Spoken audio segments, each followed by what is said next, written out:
Woo-hoo-hoo-hoo! We have got an excited horse today. I am here with the legend Big Buddha Cheese. Now, if you're from Birmingham, you will know how much of a legend this guy is. So let me take the mask off. Would you do me the honours, please, there, Buddha? Yes. Reveal the man under the mask. There you go. Oh, there you go. We got to keep you guessing, didn't we? So, right, let me start by sparking this up. As I say, Big Buddha Cheese, I am honoured to be doing the interview because you are a legend. I bought some Big Buddha Cheese seeds 400 years ago when I was starting off in the game and stuff. So to be actually sat here with the man himself is an iconic moment in my life, 100%. So, but I'll shut up and I'll let the man himself do a bit of talking. Yeah, how did Big Buddha Cheese start? You know, how did you create that strain? How did you become such a legend in the game? We're going to have to go back probably about 20 years ago now. 2002.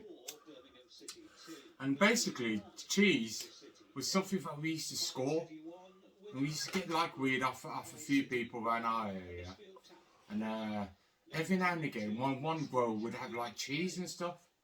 And then I was really into weed. I was doing like articles for Weed World magazine.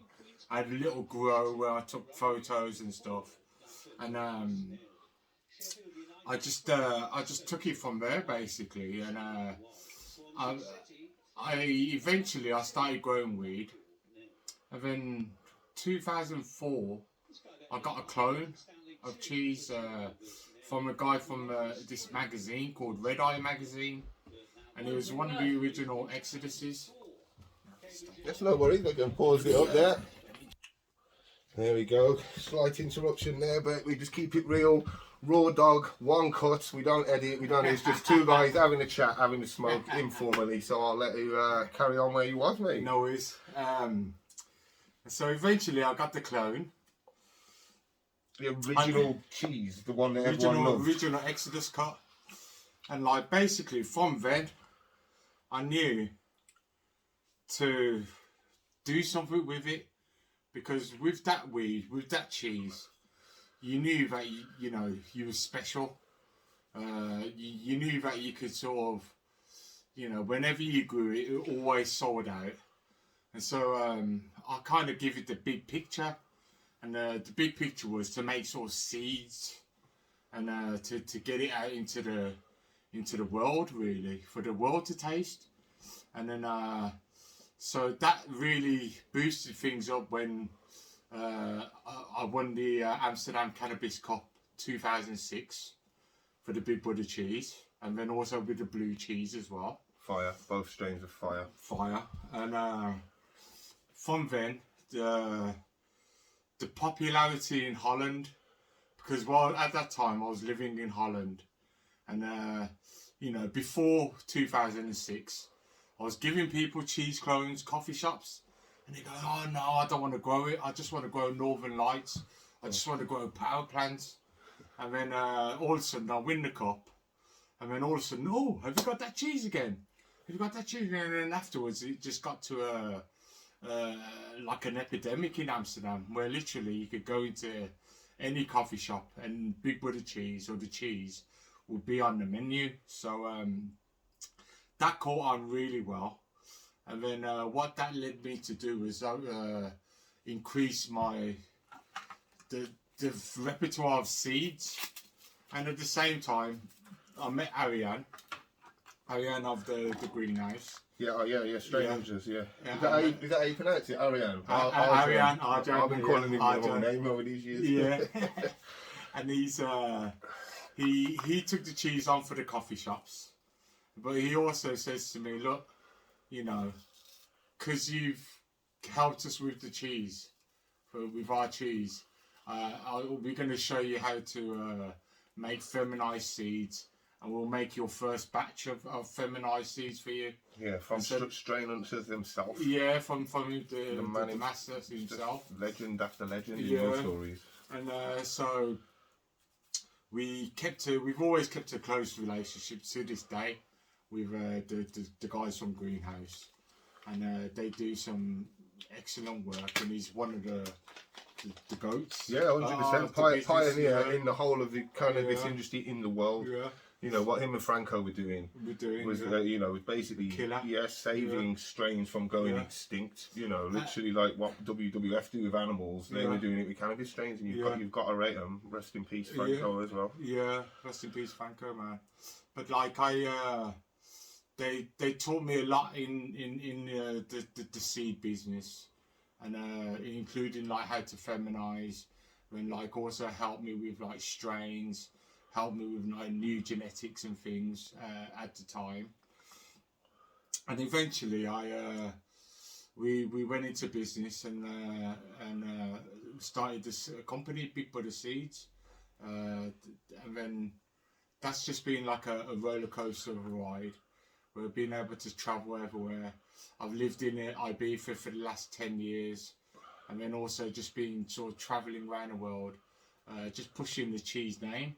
Living And the dream. making it trying to make it a global product, mate, because like what I was saying earlier, you know, it don't matter whether or not what country you're from, no, what kind of background you're from.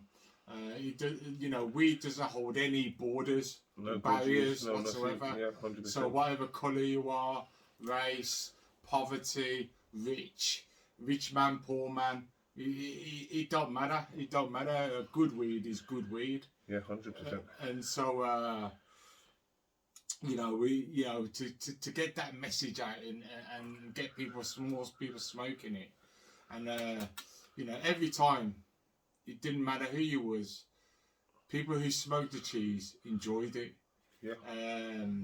You know, I remember pre-Cannabis Cup 2006 times when cheese was literally, it was cheese and amnesia on the streets. Yeah, It was I like remember them it was days. an epidemic on the streets. You know, clones flying out everywhere, and it was just either cheese or amnesia back then, and that really made it. What I wanted to do was turn it into a British product, because it was something that we British made. Yeah, yeah. It was a clone. It was a British clone, the cheese clone, and you know, it's something that we could show off to the rest of the world. 100%. You know what I mean? It was good enough. And still to this point today, that you know, we can go around the world and be proud of one of our British products, almost like cheddar. You know what I mean? Like 100%. 100%. There are some big names out there, some good UK strains out there now. That then when the rest of the world get a chance to have a go on them, I'm sure they'll enjoy them. And now with new like places like obviously like California, Washington State, and all like East Coast now, New York and things, they're all opening up. You know, Thailand's just opening up, and so We're just the last one. Yeah, you can take it. Yeah, you can take it out. And here in England, we're gonna get there. It's gonna get there eventually, but you know, it's just trying to figure out what we're gonna pay for the man, what we're gonna give to the government. Licenses. License before the licenses come out and everything. You know, because that's how governments and legalization works. 100%. Now, for me, I always thought if the government don't get it right, then there's still going to be a black market where people are saying, I want Buddha cheese, I want horse banger, I want this. So unless they involve us somehow as well, I don't know how they're going to get rid of the black market. I think there will always be a black market, because why would you want to go pay 70 quid for an eighth with £35 taxes when you could just go to your mate who does a couple of like tents, you know, and just pay 20 quid for an eighth, you know what I mean, for the same thing, you know. So I think there will always be a black market, but you know, we're slowly getting there with all the names and with all the labels and with all the new generation of kids who basically I feel really proud of them, because they're always seeking for the good. They're always seeking for the new. And like with the new, it's something different, you know what I mean? But yeah, for me as a smoker, I'm nearly 50 now, I'm 48 years old. But like, I'm smoking a lot of the new, but it tastes like something that I've smoked before, maybe when I was in Amsterdam when I was younger, or maybe something. But in my cannabis library, in my there's not that many terpenes anyway, is there? Yeah, in the certain family, things, so they're yeah. all crossed anyway. Yeah. I don't want to spit out a number and it's the wrong number because my Yeah, facts are yeah. off on it. But there's not not a massive terpene family, so there's only so many tastes you can get from a strain anyway. Whether it's your citruses or your pines, your OG, that kind of thing like that. But for me recently, my two sort of favourite things is a nice OG Kush and a nice sort of Skittles thing. Yeah, the Z Terps have done well. Yeah, the Z Terps have really done well. I had the pleasure of meeting Mr. and Mrs. Skittles one year at a coffee shop in Barcelona. Yeah, lovely people, down to earth, humble people. Yeah, big guy. Yeah, yeah, that's it. Yeah. Big and like he got a warning. That's why he calls himself the original Z now. Oh, got a warning from like Skittles, the company. Skittles, this is a lot. This is right there. While you're on that fact, right, to a lot of the brands that are out there, if you're serious about becoming a brand or carrying your brand over when it crosses the legal market, you cannot have a name that's ripping off someone else's name. There is so many of them out there, and it's a bit of fun when it's on the illegal side. You can look like Haribo's, you can look like this, but the second that goes legal, you are looking at a lawsuit. And it's happened with Gorilla Glue. Remember Gorilla Glue 4? Gorilla Glue sued Gorilla Glue, and Gorilla Glue, the weed, had to change its name. I'll tell you another fact now. Exclusive, but we actually got a cease and persist letter from PepsiCo. What? Because they own Cheetos, and I had a variety called Skittles cheese called Z, and I called it Zetos. And my friend Tam over in LA bought out the flour of it, so it's in circulation in LA, known as Zetos.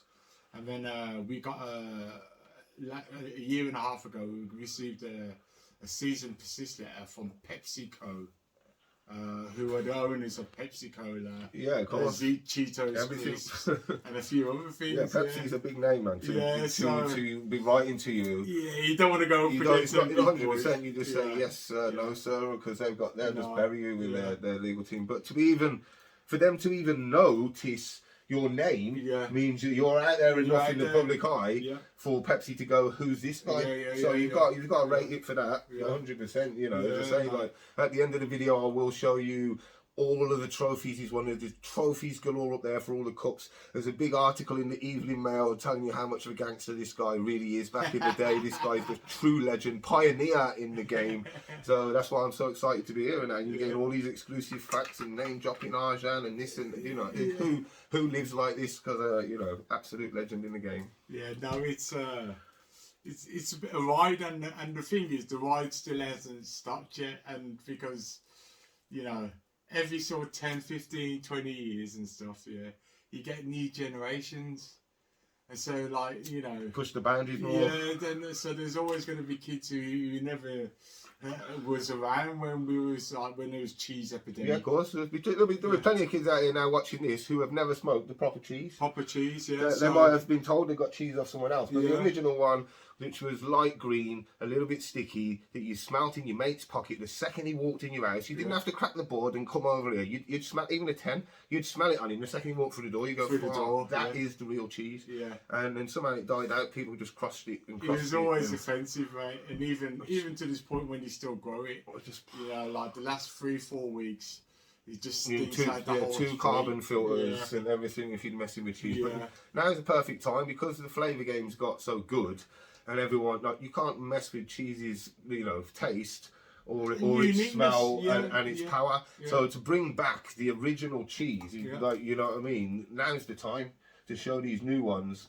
Look, you got this OG, you got that, but let's talk about Birmingham cheese. And for me, Birmingham was the cheese capital back in the day. 100%, and then so that's why Big Buddha cheese for me was part of my life in my growing up and stuff. I always have a laugh and joke with my mates, and I used to call it the crack of the streets. Yeah, it was 100%. It was the crack of the streets, wasn't it?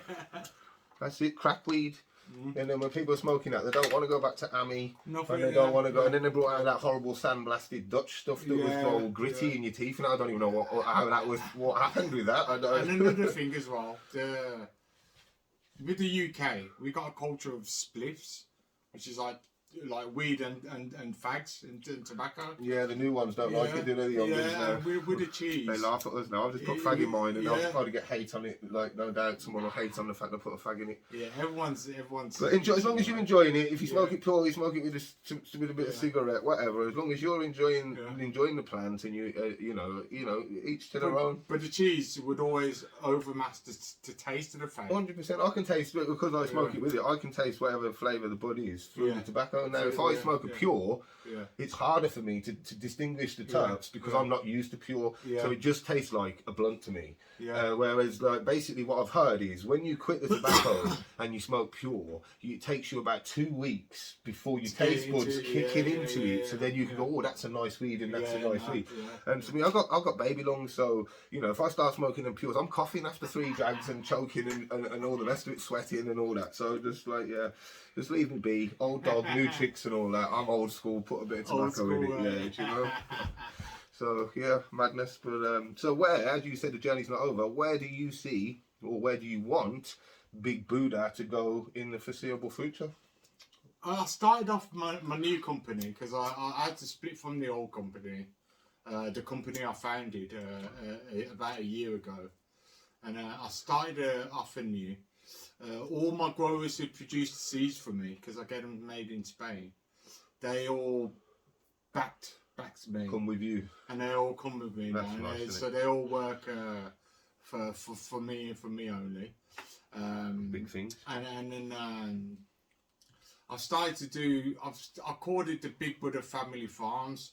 The reason being is because over the 20 plus years I've been in this business, I've gained a lot of network, and so I've got growers in, like, you know, Barcelona, San Sebastian. I've got friends in Nottingham. You know, I've got friends all over England, other breed companies, Netherlands. You know, I've got like people all over the place who do little bits of work for me, and they just do. We have a little pause break there. Yeah, man, that's what I mean. We're getting in trouble here. Like, even Big Buddha Cheese has to report to someone. His old man's just come in and said, "Son, where's me dinner, mate? Do you know what I mean? Where's me dinner? What time do you call this to be doing interviews and stuff when it's my dinner time?" So even Big Buddha Cheese has to behave himself. Do you know what I mean? Yeah, I'm family man, mate. That's it. Everything family first, real life, uncut, raw dog. That's how we do it here on the show. You know what I mean? So we're all family at the end of the day. But yeah, so you were saying that you've got your new seed companies going well. You've got all these growers around the world. I'm doing a lot more collaborations with people. My next thing I got is coming out. I'll give you an exclusive. But okay, here it is here first, eh? Spanibus, we're gonna have a collaboration with Grounded Genetics, and he's done a Big Buddha cheese crossed with the RS11. Oh. So we're just figuring out how to. You've got some RS11 up there as well. That was the straight from Malibu, straight from California. That one. It is a very tasty one. Wicked, bro. But yeah, RS11 with Big Buddha cheese. Sounds amazing. That's phenomenal. Gonna be good, buff, and I'm doing that with him there. I mean, there's a few other crosses coming as well with Karma Genetics as well. Brilliant seed company. They are the best in my opinion in the UK. Yeah, they're top, man. And top dogs with Karma Genetics. Humble guy as well. Considering he's the best, one of the best creators of strains that we get access to in the UK, in my opinion. And what a nice guy. Yeah, man. He's big up Karma Genetics. Yeah, man. And then, so yeah, things are good, looking good, mate. And that's it. You're on the right path. Yeah, that's right path. And like I'm gonna do a lot more sort of shows, UK, Bromsterdam. Yeah. Again, we can get out there. Well, we're literally gonna have a podcast and a talk show at Bromsterdam this year, where it'll be like the talk show's gonna on the couch and So because he's got so many stories to tell. Maybe we'll get him on the show again at Bromsterdam, and we can give him, because these are exclusives. These are like banging, absolutely. Or even if you want like a Q&A, yeah, all the guys who are listening now and things, if we have like a little talk of things, think of something to say to me. Or That's it. We could even do. We could have Can always gaff you, yeah, we yeah. can put a Q&A up before Yeah, and get the questions from the people. What would you like to ask Big Buddha? And then we can put it together. And then at Brumsterdam, we'll get him on the proper podcast or the proper couch with the thing, and we'll get the questions that you want to know answered, not just mine. As you know, I'm sat here with a hero, a legend himself. You know, and I'm asking all the questions I want to know, and there's still so much, and I could sit here and talk to him for hours. But you know, we have got to feed his dad. We have got to remember that, because his dad might come in and punch the horse in the head and say, look, you're stopping me from eating, son. Enough's enough. Drag me out here. You know how the old school work. Get the belt out of it. So, So I think that's a great idea. I think we've teased you with a little bit. You know, I mean, it's been absolutely amazing for me to, you know, and check this out, right? Look at this. How iconic is this, right? In here is some cheese gifted to me by Big Buddha Cheese. It doesn't get much better than that. Do you know what I mean? These are the kind of memories that you're going to look back on one day and think, do you know what I mean? And this one is from one of my older growers, and he's like 55 years old. That's not old. Come on, lad. We're nearly that age. But he don't like, to this day, you know, with all these new varieties out there, he doesn't grow nothing else. But cheese. Well, that's, well, if it works, it works. Yeah, and you need that guy, because if everyone else is growing something else, then who's growing the cheese? Yeah, no. So you grow cheese, you grow that, and then we'll all have a bit of something. Yeah. You know what I mean? So I'm all for that. He's still one of the old school who we know, and like what you said. It's only them guys that's even got cheese still. Cheese still, yeah. These are the only ones. So, you know, for me now is to get that clone again, and then get it back out to the people. Show them what the real cheese was. So we can get it back out. Good times. And show some more people about what we all you Northerners, you Southerners, you Easterners, all of the rest of that. Like, you need to try the real deal. 0121 Birmingham cheese. The 0121. Bang. That's all I've got to say about it. Because you've got, like, you know, Stardog. You can't fuck with Manchester. They brought the Manny Stardog out before anyone else, before the Albos killed it, and it had the pink bits in it, and it was gassy, and it was fire, and it was big nugs, and that, you know, Danker Mank and that, smashing it back in the day. And we had the cheese, and you know, and then you've got, you know, like Liverpool, they like their Kosher Kush or their Skywalkers. You can get some, you know, so you've got, you know, which is good, because then that means you've got, you know, access to everything. If we all come together, you know what I mean? We are that's why you know, if you come, especially in Birmingham, because you've got access to everywhere, all come to Birmingham, and it's the new Amsterdam. Yeah. Well, that's why you call it Brumsterdam. So Brumsterdam, you know, we'll bring Amsterdam to Birmingham. Brumsterdam, yeah, well, that's it. Yeah, and that's why Brumsterdam is one of the premier events in the UK, because, you know, one, it's central. So it gets everyone from north, south, east, and west. We get everyone there. And then two as well, we've got our bumming hospitality. You know what I mean? We know how to look after the lads and the people out there. And so when they come down to the festival, you know what I mean, they enjoy it.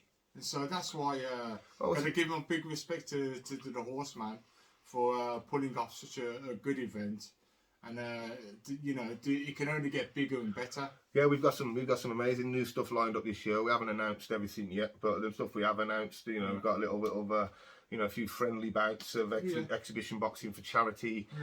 This time we've got some extra stuff on the night time, strictly just for the campers, so they get a little bit extra. You know, the cinema screen and a couple of comedians, some fire breathers to watch, and literally on the night time. That's for you. You pay a bit more, you get a bit more, and then as obviously we aim to get, you know, the best products from around the whole country, the ones you only see on Insta, the ones you've been heard about. What's going on here now? Oh, we started another video, but part 2 it must be done, but I don't know what that was. Maybe there was some. I suppose I don't know what crazy crazy's technology, but I can join them together anyway, if it don't matter. Because we're old, we're shit. We don't know how to edit stuff. I'm speaking for myself. I can't speak for Buddha. I can't edit no videos, so this will be the most rawest dog with 6 pauses in and a couple of punches off the old man because he hasn't had his dinner. But he doesn't get any realer than that. So, but yeah, I think I've waffled on enough, and I think we've got enough there. So big respect to you, Big Buddha Cheese, for having me.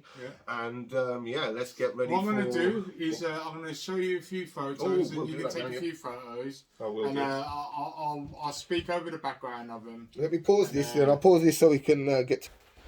Look at that. Who can say he's had a massive article in the newspaper about him? Do you know what I mean? That's a legend. This happened on the 7th of December, which is my 40th birthday. And this was on the 40th birthday, and he blessed him with an article. On the Daily Mail, saying obviously talking about weed and seed sales and everything. Dealer And he bragged goes about smoking, did he? with Woody Harrelson. Oh, yeah, look at that.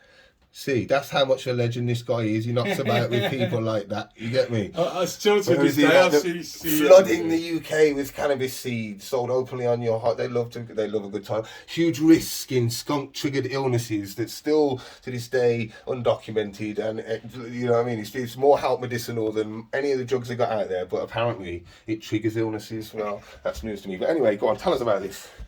And so this was an article on my 40th birthday that came out, and then they properly investigated on us. It was like this writer Simon Murphy. He did like background search. He searched my partner's house, searched the partner's missus's house, everything. They're finding all kind of things, and so this was just quite a mad article. Basically, I never replied to it. I just no answer. Unless he reckons that you earned £300,000 in that year, did you? Allegedly. But let me go through, because look at this, right? Look at, like, for starters, Big Buddha with more medals. Look at that. There's you know what I mean? This is like, if these were Olympic medals, that he'd have got a knighthood off the Queen. He would have. Yeah. So and they're all the Spanabis ones there as well. Spanabis. Yeah, and then that's the cannabis cup. That's the main. This is the main one there. Legend stuff. This and is like not too many. I was the first UK company to win the cannabis cup. I just still can't believe how many medals are on there. Look, literally, there's just like handfuls of medals. Just everywhere. And then you've got the main cup, and then you've just got the other cups, because like 10,000 medals weren't enough. And I thought, well, I'll win the ganja leaf one a few times. Then I'll win the other cup that's got the ganja leaf right, just so it looks good on my shelf. Looks good on the shelf. So, as I say, pioneer into the game. Been doing it before half of you was even born. He's a legend, a hero of mine. Big Buddha Cheese, thank you again for just inviting us in. And what we got here? This is a hand-sketched thing from David Silverman. He's a director of The Simpsons. No way. We was in a coffee shop with him. Oh, stop it. And like he told me, I asked him, "Oh, could you draw me something?" So he got two Buddha. Yeah, no way. Cheese. Off the man, the director smoking a split, of fucking Simpsons, and you sat there smoking, and he drew you a Homer personally to put. You know what I mean? You can't make this shit up. This shit is priceless. Do you know what I mean? It's just, I sat there with my man here. I was just sat there with Arjen. I was just sat there with the geezer from Simpsons and shit. And I had the honour of being sat here today with you. So I am absolutely buzzing. So right, we're going to leave you here now, keep you hanging, and watch out for part 2. We'll get it done at Bromsterdam. I think that's the best idea. Yeah. Happy days. Thank you very much, Big Buddha Cheese. We've got the Woody. Right, we've got the Woody. We've got who is that again? Now Howard Marks. Marks. Shanty Barber. Oh my God! This is the geezer that fucking owns Grand Theft Auto. The main man. Yeah. Arjan, where he's working for him. Oh my God! Willie Nelson and Woody again, killing it. John Frusciante of the Chili Peppers. Red Hot Chili Peppers. Oh my days! This is the Hall of Fame. Yeah. This is another one of us in Amsterdam. Just chilling as you do with all the celebs, you get me? And tell this story, look, Indiana Jones, Yeah, Indiana Jones, we managed to send him a little care package. Stop it. And so, the old man still likes to have a little... He sent Indiana Jones a care package, and Indiana Jones sent him a picture saying, "Thanks, Big Buddha," from Indiana Jones. This shit is just, you can't make this shit up, mate. I'm like a kid in the sweet shop here, I am. And this is me and Woody partying in Paris. I bet you boys knew how to party as well. And this is me and a young Arjan there, isn't there? Yeah. Big Buddha in some farms. Yeah. Just absolutely amazing. Absolutely amazing. This is me and DNA and Crockett. DNA and Crockett, Fucking hell. This goes on and on and on. This is us in the grey area. Like a lovely coffee shop in Grey Yeah, Area, so it was yeah. queued around the bloody block. But yeah, absolutely. I literally was like, we'd stopped filming, but then when he started explaining these stories of all these legends, I said, like, let me get my camera out. The people need to hear these stories. So that was a little extra bit there that you didn't know you were getting it, and now you've got it. So happy days.